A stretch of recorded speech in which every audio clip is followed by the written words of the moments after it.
এই ভিডিওটি যে সম্পর্কে আলোচনা করা হচ্ছে সেটি হচ্ছে পরমাণুর গঠন নিয়ে, পরমাণুর কি কি দ্বারা গঠিত এবং পরমাণুর চারদিকে ইলেকট্রন কেনই বা ঘুরে, এবারে পরমাণুর ভেতরে অর্থাৎ মিডিল অংশে কে কে থাকে, এগুলোর যাবতীয় জিনিসের সম্পর্কে এই ভিডিওতে আপনি সম্পূর্ণভাবে বুঝে নিতে পারবেন। তো চলো ভিডিওটিকে দেরি না করে আমি স্টার্ট করি যে পরমাণু মানে কি। তাহলে আমরা বুঝার চেষ্টা করি যে পরমাণু কাকে বলি।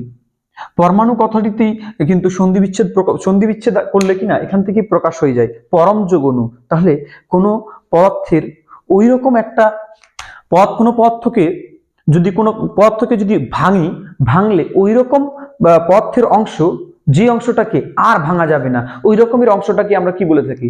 ওই রকমের অংশটাকে আমরা বলে থাকি পরমাণু। আমরা এই ভাষাটাকে হয়তো বুঝতে পারলাম না। যেহেতু আমরা এই ভাষাটাকে বুঝতে পারলাম না, তাহলে একটা কাজ করা যাক, আমরা নিজের ভাষায় বোঝার চেষ্টা করি। যেরকম ধরে নিন এটুকুনি একটা লোহার দণ্ড ছিল, ওকে।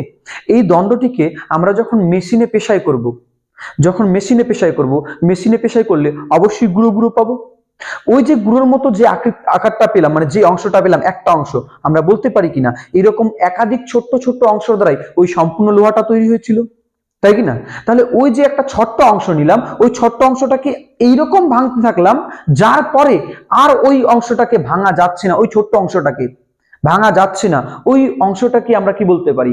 পরমাণু বলতে পারি। ওকে, তাহলে পরমাণু বলতে কি বুঝলাম? যে না, পরমাণু হচ্ছে কোনো পদার্থের অবিভাজ্য কণা যাকে আর ভাঙতে পারবো না। ওকে, এটা কথাটা কে বলে দিয়েছিল? এই কথাটি বলছিলেন জন ডাল্টন। তাহলে যে কোনো পদার্থকেই আমরা যদি গুঁড়ো গুঁড়ো করি এইরকম অবস্থায় যেতে পারি, যেই অবস্থার পর ওকে আর ভাঙা যাবে না, ওটি হচ্ছে পদার্থ। এটি প্রথম কে বলছিলেন? John Dalton. যেহেতু ইনি এর সম্পর্কে প্রাথমিক একটা ভালো সুন্দর ধারণা দিয়েছিলেন পরমাণুর সম্পর্কে, সেই জন্যই পরমাণুবাদের জনক বলা হয় জন ডাল্টনকে। তাহলে পরমাণুবাদের জনক কাকে বলা হয়? জন ডাল্টনকে। কিন্তু মূলভূতে এবং এরও প্রারম্ভিক কালে, মানে আগেই আমাদের ভারতীয়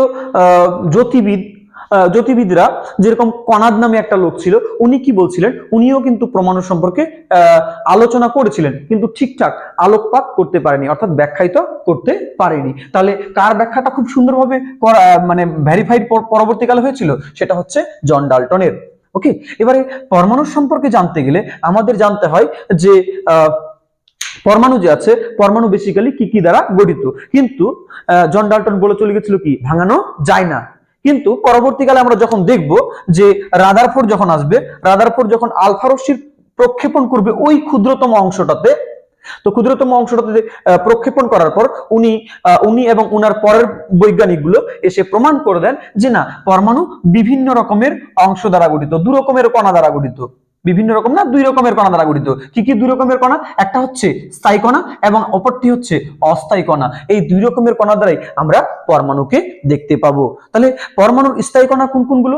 পরমাণুর স্থায়ী কণা হচ্ছে একটা প্রোটন এবং অপরটি নিউট্রন এবং আরেকটি হচ্ছে ইলেকট্রন। তাহলে স্থায়ী কণা কোনগুলো পরমাণুর স্থায়ী কণায় তিনটি। কি কি?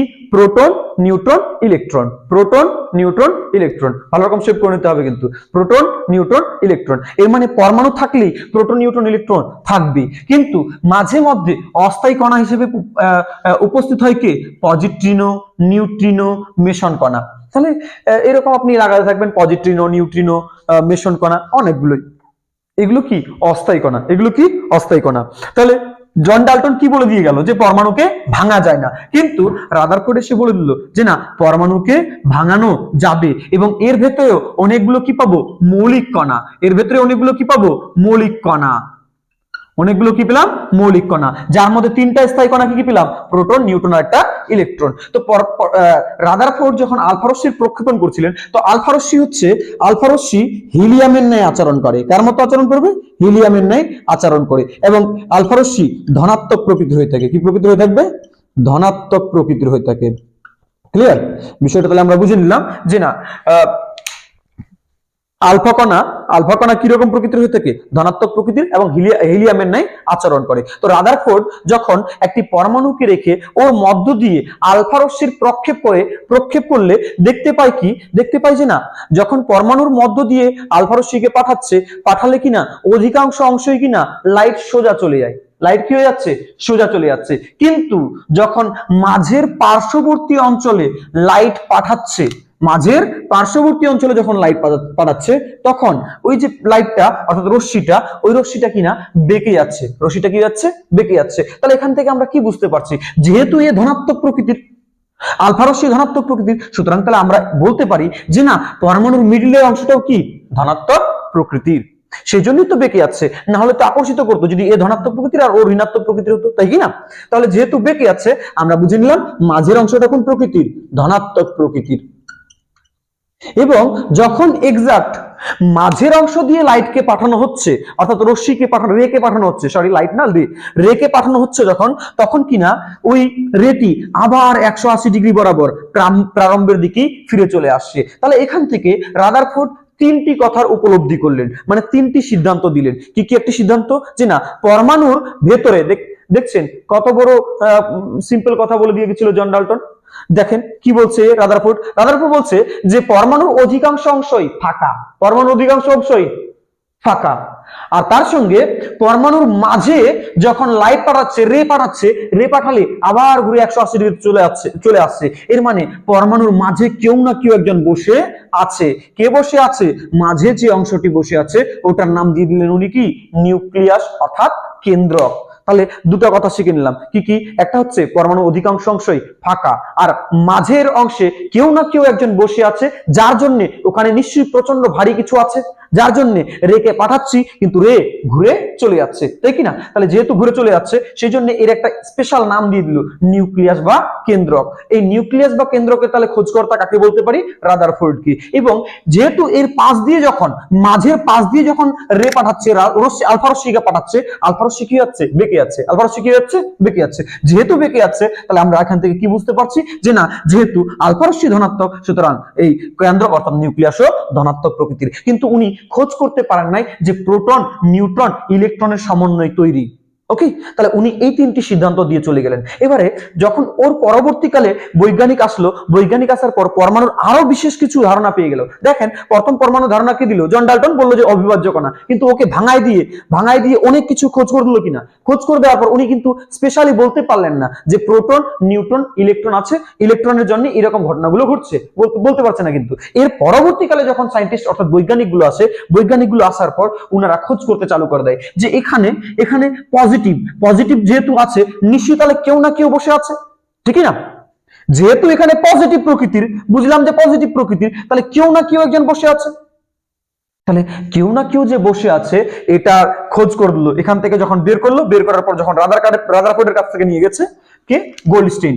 গোল্ডস্টিন কোথায় নিয়ে গেছে? রাদারফোর্ডের কাছে। যখন রাদারফোর্ডের কাছে নিয়ে গেছে যে এটা একটা নতুন জিনিস পেয়েছি, কোনখান থেকে পেয়েছি? নিউক্লিয়াস থেকে পেয়েছি, নিউক্লিয়াস থেকে একটি নতুন জিনিস পেয়েছে। এবারে নিয়ে যাওয়ার পর রাদারফোর্ডকে বলছে এটা কি, তো রাদারফোর্ড উঠে বলছে যে এটা তো আমি এর সম্পর্কে জানি না। তখন গোল্ডস্টিন বলে দিচ্ছে যে না, আমিও তাহলে বৈজ্ঞানিক, আমি খোঁজ করে দিলাম। কিসের খোঁজ করে দিলাম? প্রোটনের খোঁজ করে দিলাম। এই প্রোটনের জন্যই এখানে ধনাত্মক প্রকৃতির আধান রয়েছে, তার জন্যই রশ্মিগুলো বেঁকে যাচ্ছিল। সেজন্যই আমরা অনেক সময় অনেক বইয়ে দেখবো প্রোটনের খোঁজকর্তা গোল্ডস্টিন, আবার অনেক সময় অনেক বই আমরা দেখতে পাবো প্রোটনের খোঁজকর্তা রাদারফোর্ড, যেহেতু উনি বলছিলেন যে মাঝের অংশটা ধনাত্মক প্রকৃতির। ওকে, এবারে এখানে আরো একজন খোঁজ করতে চালু করে দিল, আরেকটা বৈজ্ঞানিক স্যাডউইক খোঁজ করতে নতুন একটা খোঁজ করে দিল। নতুন কি খোঁজ করলো? নতুন খোঁজ করছে যে না, এরকম একটা খোঁজ করলো যেটার নাম রেখে দিল নিউট্রন। কি নাম রেখে দিল? নিউট্রন। নিউট্রনের খোঁজ কে করলো তাহলে? স্যাডউইক। নিউটনের খোঁজ করলো কে? স্যাডউইক। কিন্তু এই জিনিসগুলো রাদারফোর্ড খোঁজ করে নাই। ওকে, তাহলে রাদারফোর্ড যদি এইসব জিনিসগুলো খোঁজ করে দিত তাহলে সুতরাং আজকে আমাদেরকে এরকম পড়তে হতো যে প্রোটনের খোঁজকর্তা গোল্ডস্টিন, নিউটনের খোঁজকর্তা স্যাডউইক এবং ইলেকট্রনের খোঁজকর্তা যে থমসন, এগুলো পড়তে হতো না। পড়তে হতো কি না? তাহলে অবশ্যই রাদারফোর্ড যদি উনি ভালো একটু কাজ করে দিয়ে যেতেন কিনা, অতগুলো পড়তে হচ্ছিল, তাই না? তো দেখেন আমরা পড়ার বিষয়ে আসি। তো আরেকজন বৈজ্ঞানিক আসলো, উনি আবার কি করলেন, এখানে তো প্রোটন আর কাকে পেল? প্রোটন আর নিউট্রনকে। উনি আবার খোঁজ করে দিতে চালু করলেন এই পরমাণুর চারিদিকের অংশগুলোতে, ফাঁকা অংশগুলোতে যখন পরমাণুর চারিদিকে খোঁজ করছে কিনা, খোঁজ করতে করতে ওই একটা অংশ পেয়ে গেছে। কে পেয়ে গেছে? জে থমসন পেয়ে গেছে। এবার জে থমসন এসে বললো যে না, এটা হচ্ছে ইলেকট্রন। এটা কি? ইলেকট্রন। তাহলে আমরা তিনটা যে স্থায়ী জিনিস পেয়ে গেলাম, কি কি? প্রোটন, নিউট্রন এবং ইলেকট্রন। এবং এদের খোঁজকর্তা গুলো বুঝে নিলাম। কে প্রোটনের খোঁজকর্তা গোল্ডস্টিন, নিউটনের খোঁজকর্তা স্যাডউইক এবং ইলেকট্রনের খোঁজকর্তা জে থমসন। এই খোঁজকর্তাগুলো এবং প্রোটন, নিউট্রন, ইলেকট্রনকে শর্টকাটে একটি মনে রাখার জন্য আমরা মনে রাখতে পারি পেন। কি মনে রাখতে পারি? Pen. P4 proton, E4 electron এবং N4 নিউট্রন। প্রোটনের খোঁজকর্তা P4, যেহেতু P এখানে আছে, GTC। খোঁজকর্তাগুলো মনে রাখার জন্য GTC। বায়োলজিতে আমরা পড়ছি GTC মানে কি? Guanine, thymine, cytosine. তাহলে পেন, GTC, পেন, GTC। প্রোটনের খোঁজকর্তা গোল্ডস্টিন, ইলেকট্রনের খোঁজকর্তা জে থমসন, নিউট্রনের খোঁজকর্তা স্যাডউইক। তাহলে পেন, জিটিসি। শর্টকাটে মনে রাখার জন্য পেন, জিটিসি। তাহলে আমরা এতক্ষণে এতটুকুনি পড়ার পর যেটুকুনি বিষয়টাকে বুঝে নিলাম, কি বুঝে নিলাম? যে না, একটা পরমাণুর মাঝের অংশটা, যেটা অংশটা প্রচন্ড ভারী প্রকৃতির, যেটা এখানে রাদারফোর্ড বলে দিয়ে গিয়েছিল, যে না মাঝের যে অংশটা আছে এই অংশটাতে, মাঝের অংশটাতে দুইটা জিনিস রয়েছে, একটা কি? প্রোটন, আর একটা হচ্ছে নিউট্রন। তাহলে মাঝের অংশটা থেকে কি থাকছে? প্রোটন এবং নিউট্রন। এই প্রোটন এবং নিউট্রনকে একত্রে বলা হয় নিউক্লিয়ন। তাহলে প্রোটন আর নিউট্রনকে একত্রে কি বলা হয় থাকে? নিউক্লিয়ন। যেরকম মাতা আর পিতাকে একসঙ্গে প্যারেন্ট বলে থাকে কিনা, সেম এরকম ভাবে প্রোটন এবং নিউট্রনকে এখানে একত্রে কি বলে থাকে? একত্রে নিউক্লিয়ন বলে থাকে। এবং এর চারদিকেই ঘুরে বেড়ায় কারা? ইলেকট্রনরা। এর চারদিকে ঘুরে বেড়ায় ইলেকট্রনরা। এবারের আলোচনার মধ্যে যেটুকুনি রয়েছে, যে বিষয়গুলো রয়েছে, সেটির মধ্যে প্রথম আলোচনা এটা, যে না এটি হচ্ছে কি? পরমাণুর নিউক্লিয়াস অর্থাৎ কেন্দ্র।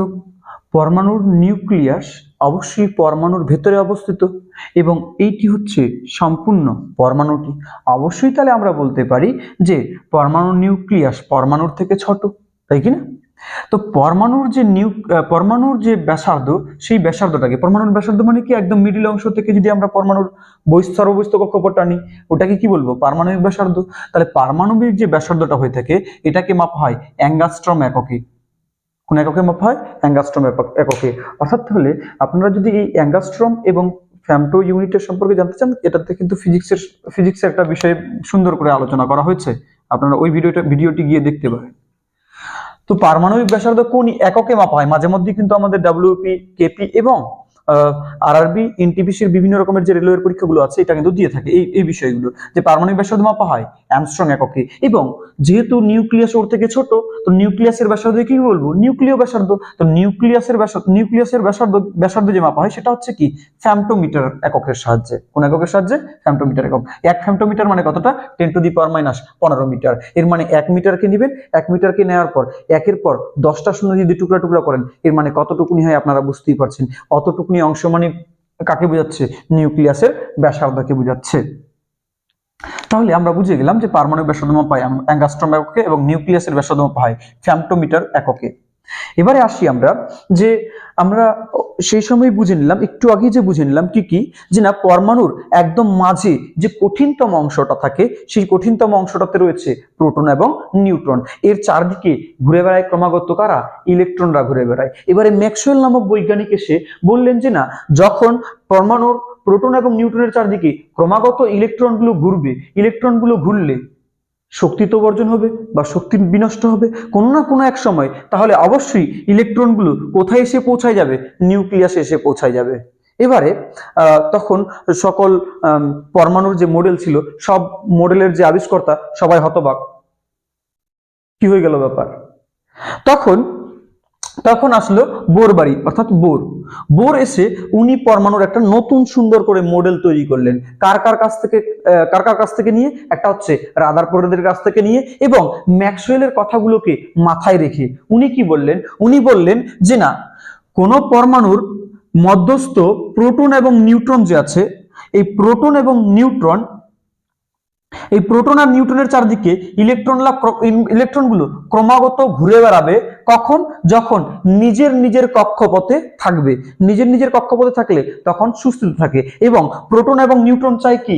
নিজের দিকে আকর্ষিত করতে। প্রোটন নিউট্রন ইলেকট্রনকে কি চাইবে?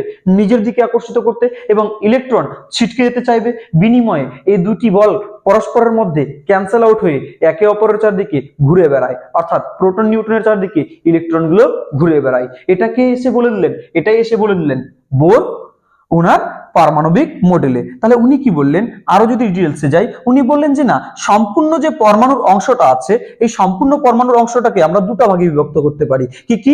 একটি হচ্ছে নিউক্লিয়াস, যেখানে যেখানে সমস্ত রকমের ভরটা কি থাকে? কেন্দ্রীভূত থাকে, যেখানে সকল রকমের ভরটা কেন্দ্রীভূত থাকে। কারণ কি, আমরা তো প্রথমেই বলে দিয়েছিলাম যে না, এখানে একটা সব থেকে বড় অংশ, কঠিন অংশ পাওয়া যাচ্ছে, যেটা কে বলছিল? রাদারফোর্ড বলছিল। ওখান থেকে কিন্তু এখানে কথাটা নিচ্ছে যে না, সকল ভর কোথায় কেন্দ্রীভূত থাকে? নিউক্লিয়াসে। এবং ওর চারদিকে যারা ঘুরে বেড়ায়, অর্থাৎ ফাঁকা অংশটা যেটা রয়েছে, ওটাকে বলা হলো কি? ইলেকট্রন মহল। এবারে প্রশ্নটা হচ্ছে যে পরমাণুর মিডিলে কে কে থাকে? প্রোটন আর নিউট্রন। তাহলে প্রোটন আর নিউট্রন একত্রে কিভাবে থাকে? তাহলে প্রোটন আর নিউট্রন যে একত্রে থাকে, ওদের মধ্যে পরস্পরের মধ্যে এক ধরনের আকর্ষণ বল কার্য করে। যে আকর্ষণ বলটা কার্য করে, এই আকর্ষণ বলটা কি বলা হয়? নিউক্লিয় বল। কি বলা হয়? নিউক্লিয় বল। বুঝতেই পারছেন, যেহেতু নিউক্লিয়াসের ভেতরে যে বলটা কাজ করছে, সেটাই কি বলবো? নিউক্লিয় বল বলবো। তাহলে নিউক্লিয়াসের ভেতরে যেহেতু কাজ করছে, নিউক্লিয় বল। নিউক্লিয় বল মানে বলটা, আকর্ষণ বলটা কেন সৃষ্টি হচ্ছে? সৃষ্টি হওয়ার কারণ হচ্ছে নিউট্রন এক ধরনের কণা ছাড়ে, মেসন কণা। এই মেসন কণার মাধ্যমে প্রোটন নিউট্রনকে প্রচন্ড একটি আকর্ষণ বলের মাধ্যমে যুক্ত থাকে। পৃথিবীতে সব থেকে ভয়ানক যে বলটি, সেটি হচ্ছে নিউক্লিয় বল। এই বন্ডিংকে ভাঙলে আপনি বা আমরা প্রচন্ড পরিমাণে শক্তি পেয়ে থাকি। তাহলে আমাদের বোঝা হয়ে গেল যে প্রোটন আর নিউট্রন কেন একে অপরের সঙ্গে আকর্ষিত অবস্থায় থাকে, আর তার সঙ্গে প্রোটন নিউট্রনের চারদিকে ইলেকট্রনগুলো কেন ঘুরে বেড়ায়। এবারে উনি আরো সুন্দর সুন্দর কয়েকটি ধারণা দিয়েছিলেন। কি কি ধারণা দিয়েছিলেন? যে না, উনি বললেন যে নিউক্লিয়াসের চারদিকে অনবরত ইলেকট্রন ঘুরে বেড়ায়। ওকে, এবারে কটা কক্ষপথে ঘুরে বেড়ায়? টোটাল 7টি কক্ষপথে ঘুরে বেড়ায়। তাহলে প্রোটন নিউট্রনের চারদিকে কটা কক্ষপথে ইলেকট্রন গুলো ঘুরে বেড়ায়?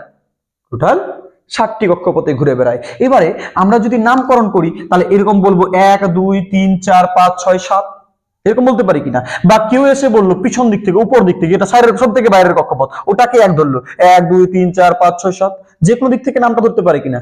এটার জন্য উনি কি দিয়ে দিলেন যে না, নিউক্লিয়াসের পার্শ্ববর্তী যে কক্ষপথটি হবে, ওর নাম একটা বিশেষ করে দিয়ে দিল। প্রথম কক্ষপথটার নাম কি দিয়ে দিল? কে কক্ষপথ। কে এর পরে চলে যান, দ্বিতীয় নম্বর কক্ষপথ এল কক্ষপথ, তারপরে এম কক্ষপথ। এরকম করে কক্ষপথ এগোতে এগোতে কোন কক্ষপথ পর্যন্ত গেছে? কি কক্ষপথ। মানে কটা হলো? 7টা কক্ষপথ হলো। এবারে উনি আবার আরেকটা জিনিস কি খোঁজ করলেন যে না, প্রত্যেকটা কক্ষপথে ইলেকট্রন যে থাকবে, এই ইলেকট্রন গুলো সবসময় 2n² হিসাবে থাকবে। কোন হিসাবে থাকবে? ইলেকট্রন গুলো সবসময় কোন হিসাবে থাকবে? 2n²। স্যার এখানে n মানে কি? n মানে হচ্ছে এখানে কক্ষপথ সংখ্যা। এখানে কি বোঝায়? n মানে কক্ষপথ নাম্বার। তাহলে কত নাম্বার কক্ষপথ যদি n এর জায়গায় আমরা বসাই দিই, তাহলে ওই কক্ষপথে কটি ইলেকট্রন ঘুরে আমরা পেয়ে যাব।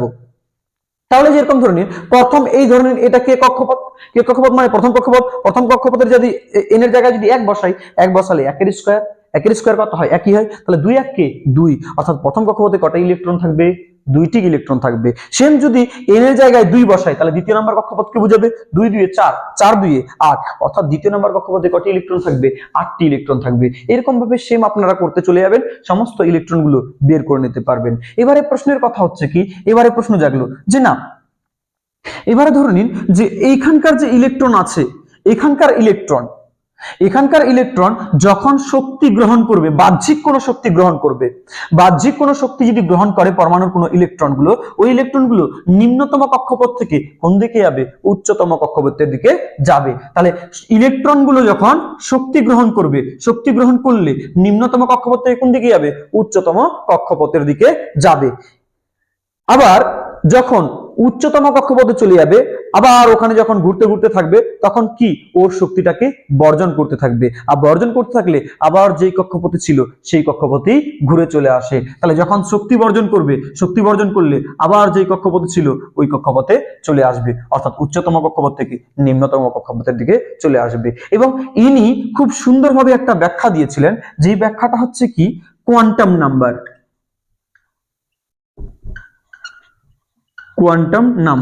আপনাদের যদি কোয়ান্টাম নাম্বারের সম্পর্কে কোনো প্রশ্ন থাকে, তাহলে আপনারা কমেন্ট সেকশনে বলবেন, আমি কোয়ান্টাম নাম্বারের সম্পর্কে খুব সুন্দরভাবে বুঝিয়ে দিব। কোয়ান্টাম নাম্বার মানে কি? কোয়ান্টাম নাম্বার মানে অনেকটা বলতে পারি আমরা আধার কার্ড নাম্বারের মতো, যে একটি ইলেকট্রনের যদি আমরা কোয়ান্টাম নাম্বার, মানে কোনো মৌলের পরমাণুর যদি আমরা কোয়ান্টাম নাম্বার বের করে নিতে পারি, অর্থাৎ ওর ওই ইলেকট্রনটার আধার নাম্বার বের করে নিয়েছি আমরা, কোন অবস্থায় আছে, কিরকম ঘূর্ণনটা রয়েছে, সবকিছুই আমরা বলে দিতে পারবো কি অনুসারে, কোয়ান্টাম নাম্বার দেখে। সুতরাং আপনারা যদি চান এটার নেক্সট ভিডিও আনার যদি রিকোয়েস্ট করেন আমি আনার চেষ্টা করব।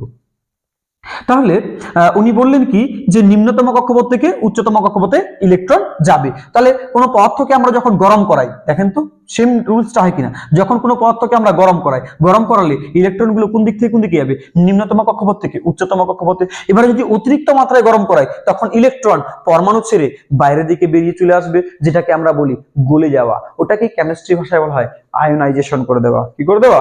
আয়োনাইজেশন করে দেওয়া। সেম আমরা অনেক সময় দেখে থাকি কি রকমের, এক ধরনের ঘড়ি দেখে থাকি। কোন ঘড়ি? রেডিয়াম ঘড়ি। তো রেডিয়াম ঘড়িতে দেখবেন যখন আপনি টাচ করবেন কিনা, টাচ করলে কিনা ওর ইলেকট্রন গুলো বাইরের দিক থেকে শক্তি গ্রহণ করে, আর শক্তি গ্রহণ করার জন্যই দেখবেন অনেকক্ষণ পর্যন্ত মানে চমকায়, অনেকক্ষণ পর্যন্ত কি করে? চমকায়। আর চমকার কিছুক্ষণের মধ্যে চমকানোটা বন্ধ হয়ে গেলে, বন্ধ হওয়ার মিনিংস কি বুঝায়? এর মানে ইলেকট্রন গুলো উচ্চতম কক্ষপথ, নিম্নতম কক্ষপথ থেকে উচ্চতম কক্ষপথে গেল যখন টাচ করলাম। আর যখন ওই টাচটা নেওয়ার জন্য যে শক্তিটা গ্রহণ করলো ওই শক্তিটাকে বর্জন করে দিবে, আবার আগের কক্ষপথে চলে আসে। সেজন্যই আমরা চমকাতে দেখতে পাই রেডিয়ামের ঘড়িগুলো। তাহলে আমরা শিখলাম যে নিউক্লিয়াসের ভিতর প্রোটন এবং নিউট্রন থাকে, আর তার চারদিকে ইলেকট্রনগুলো ঘুরে বেড়ায়। এই প্রোটন এবং নিউট্রনের চারদিকে যখন ইলেকট্রন ঘুরে বেড়ায়, এই ইলেকট্রন যখন শক্তি গ্রহণ করে, আমাদের এটাও শেখার মধ্যে হয়ে গেল যে ইলেকট্রন যখন বাহ্যিক শক্তি গ্রহণ করে, এই শক্তি গ্রহণ করলে ইলেকট্রনগুলো তাদের কক্ষপথ থেকে বাইরে বেরিয়ে আসে। এই কক্ষপথ থেকে বাইরের দিকে বেরিয়ে আসার ঘটনাটাকেই আয়োনাইজেশন বলা হয়, যেটাকে আমরা সিম্পল ভাষায় বলে থাকি কোনো পদার্থ গলে গেছে। তাহলে গলে যাওয়া কি কেমিস্ট্রি ভাষায় কি বলা হয়ে থাকে? আয়োনাইজেশন হয়ে যাওয়া। অর্থাৎ ইলেকট্রন যখন বের হয়ে যায়, ইলেকট্রন বের হয়ে গেলে কিসে সৃষ্টি হয়ে যায়? যে কোনো পদার্থ, যে কোনো ইলেকট্রনগুলো কিসে পরিণত হয়ে যায়? ইলেকট্রনগুলোকে ছেড়ে দেয়। ইলেকট্রনগুলোকে ছেড়ে দেওয়া মানে কি বোঝায়?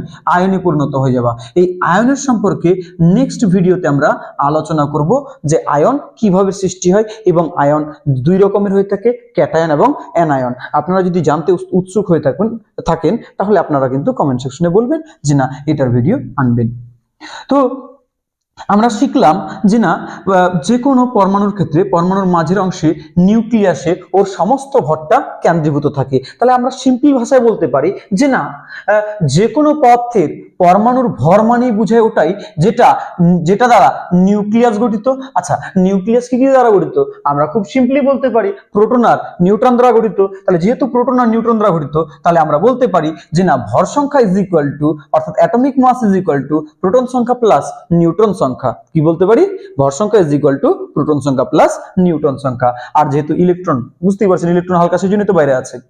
তো প্রোটন সংখ্যা মানে আমরা যদি এটাকে শর্টকাটে লিখতে চাই তাহলে অ্যাটমিক মাসের এ নিয়ে নিচ্ছি, তাহলে A is equal to P plus N. এগুলো কিন্তু মনে রাখবেন, এগুলো না মনে রাখলে কিন্তু পরে ঝামেলা হয়ে যাবে। আচ্ছা, আরেকটা জিনিস কি যে কোন মৌলের পরমাণুর নিউক্লিয়াসে প্রোটন যতগুলো থাকবে ততগুলোই ইলেকট্রনও থাকে। কথাটা কিন্তু নোট করে রাখবেন। কি বললাম? যে কোন মৌলের পরমাণুর নিউক্লিয়াসে যতগুলো প্রোটন থাকে কক্ষপথগুলোতে মোট মিলিয়ে ততগুলোই ইলেকট্রন থাকে। অর্থাৎ proton is equal two electron. পারলাম বুঝতে? এবারে যেহেতু আমরা কোনো পরমাণুকে গরম করলে ইলেকট্রন বেরিয়ে গেলে আমরা বলতে পারি প্রোটন তো বেরোয় না, প্রোটন সেমই থাকে। অর্থাৎ প্রোটন আগের অবস্থাতেই থাকবে কিন্তু ইলেকট্রন কমে যাবে। অর্থাৎ আমরা বলতে পারি যে না ইলেকট্রন হচ্ছে একটা কি দুষ্টু মৌল, গরম করলে দুষ্টু কণা, গরম করলে বাইরের দিকে বেরিয়ে যায়, কিন্তু প্রোটন বেরোয় না। তাহলে আমরা একটা জিনিস এখান থেকে উপলব্ধি করতে পারি কিনা যে কোনো একটা পরমাণুকে যদি আমরা কোনো মৌলকে যদি আমরা গণনা করতে চাই তাহলে কার অনুসারে গণনা করবেন? নিজে ভাবেন তো, কার অনুসারে করা উচিত? আমি যদি দুটো অপশন দিয়ে থাকি প্রোটন আর ইলেকট্রন, আপনি হয়তো অবশ্যই ইলেকট্রনে যাবেন না, কারণ ইলেকট্রনকে গরম করলে ইলেকট্রন সর্বোচ্চ কক্ষপথ থেকে বেরিয়ে গেলে ইলেকট্রনের সংখ্যা কমতে থাকে। তো কমে গেলে নিশ্চয়ই গণনাটা ঠিক হবে না। তাহলে কাকে নিয়ে গণনা করা উচিত? যে মাঝে আছে এবং সংখ্যার পরিবর্তন হবে না গরম করলেও। তাহলে কে? সেটা হচ্ছে প্রোটন। তো এটাই বিজ্ঞানী মোজলে প্রমাণ করছিলেন উনি এক্স রশ্মির মাধ্যমে যে না প্রোটন সংখ্যায় হচ্ছে বা পারমাণবিক সংখ্যা বা প্রোটন সংখ্যা হচ্ছে মৌলের সক্রিয় ধর্ম, অর্থাৎ নিজের ধর্ম। তাহলে আমাদেরকে কিন্তু প্রশ্ন জিজ্ঞেস করতে পারে যে না যে না কোন কণাকে দুষ্ট কণা বলা হয়, আমরা কি বলবো? ইলেকট্রনকে। এবারে যে কথাগুলো আমাদেরকে নিচে পরে জেনে নিতে হয় সেটা হচ্ছে কি প্রোটন সংখ্যা। প্রোটন সংখ্যার কি আরেকটা ভাষায় বলা হয় থাকে পারমাণবিক সংখ্যা। ওই পারমাণবিক সংখ্যা কি আরেকটা ভাষায় বলা হয় থাকে পরমাণু ক্রমাঙ্ক বা পারমাণবিক ক্রমাঙ্ক। এই পারমাণবিক সংখ্যা, প্রোটন সংখ্যা বা পারমাণবিক ক্রমাঙ্ককে জেড দ্বারা প্রকাশ করে থাকে। কি দ্বারা প্রকাশ করে থাকে? জেড দ্বারা প্রকাশ করে থাকে। তাহলে একে যদি আমরা শর্টকাটে প্রকাশ করতে চাই, শর্টকাটে প্রকাশ করলে কিরকম করা হয় আমি কিন্তু নিচে একটা লিখে দিয়েছি এক্সাম্পলের মাধ্যমে। মিডলে লিখছি আমি এক্স এবং এক্স এর পায়ে লিখছি জেড এবং মাথায় লিখছি এ। এই যে এক্স, এক্স এখানে কাকে বোঝাচ্ছে? কোনো একটা নির্দিষ্ট মৌলকে বোঝাচ্ছে, এবং যেটা মাথায় আছে, মাথায় যেটা থাকে ওটাকে কাকে বোঝায়? ভরকে বোঝায়। আর যেটা পায়ে থাকে ওটা কাকে বোঝায়? পারমাণবিক সংখ্যাকে বোঝায়। পারলাম বুঝতে? হয়তো আমাদের বোঝা হয়ে গেছে। শর্টকাটে মনে রাখার জন্য ধরে নিলাম আমি মৌল, আমার পায়ে যেটা থাকবে প থেকে পায়ে, প থেকে পারমাণবিক সংখ্যা। আর যে কোনো জিনিসকে যদি মাথায় রাখি, মাথায় রাখলে কি হবে? ভারী লাগবে। ভ থেকে ভারী, ভ থেকে ভর সংখ্যা। তাহলে পায়ে থাকলে প্রোটন সংখ্যা, মাথায় থাকলে ভর সংখ্যা। পায়ে থাকলে প্রোটন সংখ্যা, মাথায় থাকলে ভর সংখ্যা। এই সব জিনিসগুলোকে একত্রে নিউক্লাইড বলা হয়। কি বলা হয়? নিউক্লাইড বলা হয়। তাহলে আমাদের হয়তো এটুকুনি বুঝতে কোনো সমস্যা হয়নি, কিন্তু আমাদেরকে মাঝে মধ্যে এরকম পরীক্ষায় দিয়ে থাকবে যে না ক্লোরিন 1735 বা দিয়ে দিল সালফার 1632, এখানে নিউট্রন সংখ্যা কত, প্রোটন সংখ্যা কত, ইলেকট্রন সংখ্যা কত। এই জিনিসগুলো নির্ণয়, এই মৌলগুলোর প্রোটন নিউট্রন ইলেকট্রন নির্ণয়টা আমরা নেক্সট ভিডিওতে আলোচনা করব। তাহলে সম্পূর্ণ পরমাণুর নলেজ নেওয়ার পর আমাদের সবথেকে যেটা প্রশ্ন জাগার কথা ছিল সেটা হচ্ছে যে পরমাণুর নিউক্লিয়াসে প্রোটন এবং নিউট্রনই কেন থাকে, ইলেকট্রন কেন থাকে না? তো এটার অ্যান্সার হিসাবে খুবই সহজভাবে ব্যাখ্যা করতে পারি আমরা যদি জিওগ্রাফির কিছু একটা অংশকে তুলে নিই এখানে। যেরকমকে ধরে নিন সারা পৃথিবীর ক্ষেত্রে পৃথিবীর যতগুলো ভারী ভারী জিনিস ছিল সব ভারী ভারী জিনিসগুলো পৃথিবীর কেন্দ্রে চলে গেছে, এবং তুলনামূলক হালকা হালকা জিনিসগুলো তত ভূপৃষ্ঠের আশেপাশে এবং ভূপৃষ্ঠতে রয়েছে। অর্থাৎ তাহলে সম্পূর্ণ ভারী ভারী জিনিসগুলোকে কোথায় পাবো? ভারী ভারী পদার্থগুলোকে কোথায় পাবো? পৃথিবীর কেন্দ্রে। ওকে, সেম ভাবেই এই পরমাণুর ক্ষেত্রে যদি আমরা দেখি, পরমাণুর ক্ষেত্রে যেসব জিনিসগুলো ভারী থাকবে তাদেরকে অবশ্যই মাঝখানে পাবো, এবং যারা তুলনামূলক হালকা হবে তাদেরকে সাইডে সাইডে অর্থাৎ বাইরে বাইরে এদেরকে দেখতে পাবো, যারা চারদিকে ক্রমাগত ঘুরতে আছে অর্থাৎ ইলেকট্রনরা। তাহলে প্রোটন আর নিউট্রন অবশ্যই ভারী, এটা বুঝে নিলাম আমরা, ঠিক কিনা? আর ইলেকট্রন কি তুলনামূলক হালকা, তাই কিনা? এবারে আমাদের এই প্রোটন নিউট্রন ইলেকট্রনের সম্পর্কে পরীক্ষায় আগত কিছু কিছু বিষয়গুলো জানতে লাগে। কি কি বিষয়গুলো জানতে লাগে দেখে নিন একটু। যেরকম ধরে নিন প্রোটন, নিউট্রন এবং ইলেকট্রন, এদেরকে আমি তিনটি জিনিসের সঙ্গে তুলনা করে নিয়েছি। ওকে, তো যাই হোক এইটা ভিডিও দেখে বা এই জিনিসটি দেখে, তুলনাটা দেখে আপনারা কিন্তু কিছু ফিল করবেন না যে না আমি কাউকে আঘাত দিয়ে বলার চেষ্টা করছি। যদি বলে থাকি তাহলে দুঃখিত। আমি অবশ্যই কাউকে আঘাত দেওয়ার চেষ্টা করছি না, আমি জাস্ট আমাদের নিজের ভাষার মতো বুঝে নেওয়ার জন্য বলার চেষ্টা করছি বিষয়টাকে। ওকে, তো যেরকম ধরে নিন আমি নিউট্রনকে ধরে নিলাম ট্রান্সজেন্ডার, এবং প্রোটনকে ধরে নিলাম ছেলে, এবং ইলেকট্রনকে মেয়ে। তাহলে এরকম যদি তুলনা করি কিনা আমাদের দেখবেন সম্পূর্ণ এই প্রশ্নগুলো কিনা 2 মিনিটের মধ্যে উড়াই দিতে পারবো। দেখবেন জেনারেলি ট্রান্সজেন্ডার কিন্তু আপনারা মনে রাখেন, আমি বেশি ব্যাখ্যায়িত করতে যাচ্ছি না। তাহলে এই যে নিউট্রন আছে, নিউট্রনের ক্ষেত্রে ভর হয়ে থাকে 1.6748 ইন্টু 10⁻⁻27 কেজি। আর প্রোটনের ভর দেখে থাকি, ভর কতটা হয়ে থাকে? প্রোটনের ভরটা 1.6725 ইন্টু 10⁻⁻27।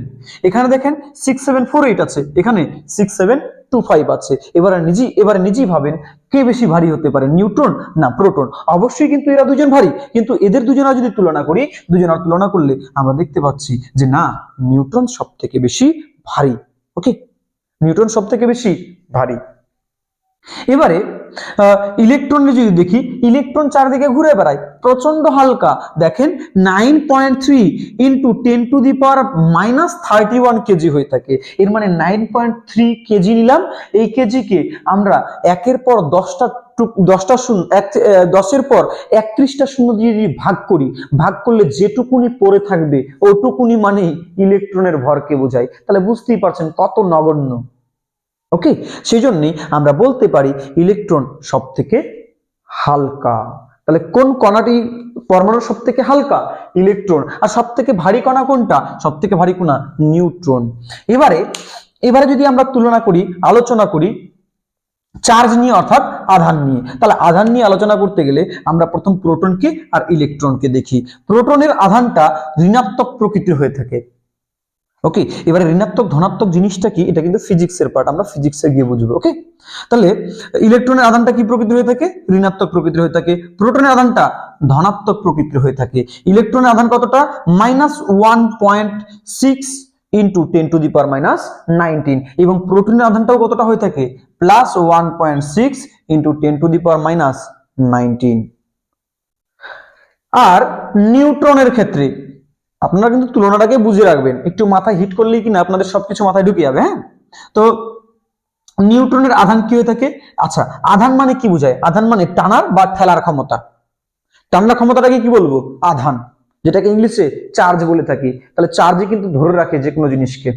ওকে, তাহলে নিউট্রনের ক্ষেত্রে কোনো টানার বা ঠেলার ক্ষমতা নেই, অর্থাৎ এর আধানটাকে কি বলতে পারি? শূন্য। আধানকে শূন্য, অর্থাৎ যেহেতু এর টানার বা ঠেলার কোনো ক্ষমতা নাই, সুতরাং এ কোনো কারেন্ট পরিবহন করতে পারে না, অর্থাৎ এ নিস্তড়িত। তাহলে নিউট্রন কি? নিস্তড়িত। প্রোটন ধনাত্মক প্রকৃতির আধান, ইলেকট্রন ঋণাত্মক প্রকৃতির আধান। এবং সব থেকে বেশি ভারী নিউট্রন, সব থেকে হালকা কণা আমরা শিখে গেলাম ইলেকট্রন। তাহলে একের পর এক কিন্তু আমি সমস্ত বিষয়গুলোকে আলোচনা করে দিলাম। আপনারা যেহেতু প্রথম থেকে চালু করে শেষ পর্যন্ত ভিডিওটি দেখেছেন, তো হয়তো আশা করি আর আপনাদের কিছু প্রবলেম হবে না।